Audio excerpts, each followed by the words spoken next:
বেগম খালেদা জিয়া এদেশের জন্য লড়াই করছেন, এদেশের জনগণের জন্য কথা বলছেন। তিনি বলছিলেন বিদেশে আমাদের বন্ধু আছে, কোনো প্রভু নাই। তিনি এটাই বিশ্বাস করতেন, সেই জন্য তিনি বাংলাদেশ ছেড়ে কখনো যান নাই। 11 সময় তিনি বাংলাদেশ ছেড়ে যান নাই, বাংলাদেশ জনগণের পাশে ছিলেন। আমরা গর্ব করি আমাদের নেত্রী আমাদেরকে ছেড়ে পালিয়ে যান নাই।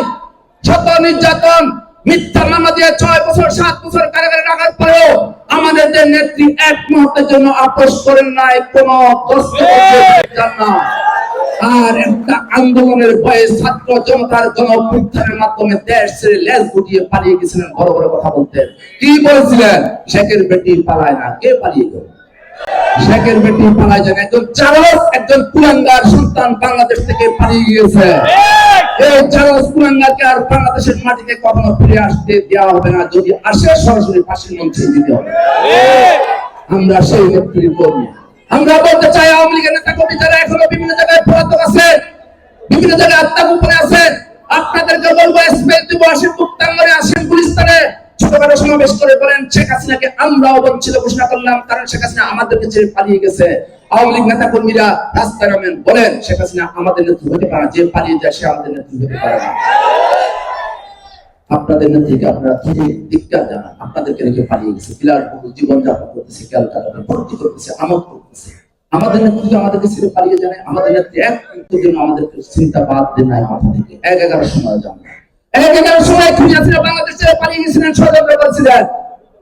জিয়াউর রহমানকে হত্যার পরে খুনি হাসিনার দেশে বোরকা পরে ব্রাহ্মণবাড়ি দিয়ে পালিয়ে গেছিলেন। পালানোর রাজনীতি কেবলমাত্র এই আওয়ামী লীগ, খুনি হাসিনা এরশাদ এরাই করে। আমরা যারা পালাতে জানে না, তারা যারা বুক ছেড়ে রাজপথে দাঁড়াতে জানে, তাদের বিজয় অনিবার্য। হয়তো সময় লাগে। আমি এই হাসিনার পতনের আগে বারবার যখনই সুযোগ পাইছিলাম স্বল্প পরিসরে তখন করেছিলাম, সেদিন বেশি করে নয়, তারেক রহমানের হাত ধরে আসবে বিজয়। তারেক রহমানের হাত ধরে আসছে বিজয়।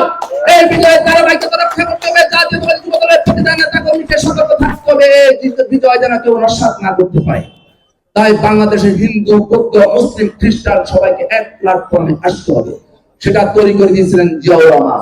যখন পাহাড়ে অসন্তোষ হলো, শেখ মুজিব তখন পাহাড়িদেরকে বলছে পুরা পাহাড়ি এখান থেকে বেরিয়ে যা। সেদিন থেকে শান্তি বাহিনী সৃষ্টি হয়েছিল। আর জিয়া রহমান রাষ্ট্রক্ষমতা যাওয়ার পরে তিনি বলছেন পাহাড়ি বাঙালি কোনো কথা নাই, আমরা বাংলাদেশি জাতীয়তাবাদী, শেষে আমরা বাংলাদেশি।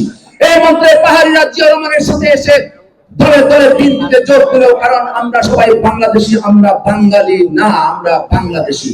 তাই বলতে চাই, হিন্দু, বৌদ্ধ, মুসলিম, খ্রিস্টান সবাই জায়গায় একটা বাংলাদেশ, আমাদের প্রিয় মাতৃভূমি বাংলাদেশ। অন্যদিকে 71 পরাজিতদের হৃদয়ে আছে পাকিস্তান, আর আজকে পরাজিতদের মনের মধ্যে আছে হিন্দুস্তান। আর আমাদের জন্ম হলো বাংলা, আমাদের জন্মস্থান বাংলাদেশ, বাংলাদেশ আমাদের জন্মস্থান। এর বাইরে আমাদের কোনো ঠিকানা নাই। আপনাদের প্রতি শেষ উদাত্ত আহ্বান থাকবে, সবার মধ্যে ঐক্য থাকবে, ঐক্যের কোনো বিকল্প নাই।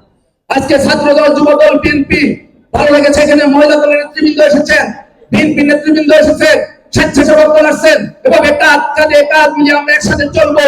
তাহলে কোন ষড়যন্ত্র আমাদেরকে স্পর্শ করতে পারবে না, কারণ আমাদের মনের মধ্যে কোনো দ্বিধাদ্বন্দ্ব নাই। আমরা একটাই বুঝি, শুধু দেশ দেশ বাংলাদেশ, সবার উপরে বাংলাদেশ, তারেক রহমানের স্লোগান।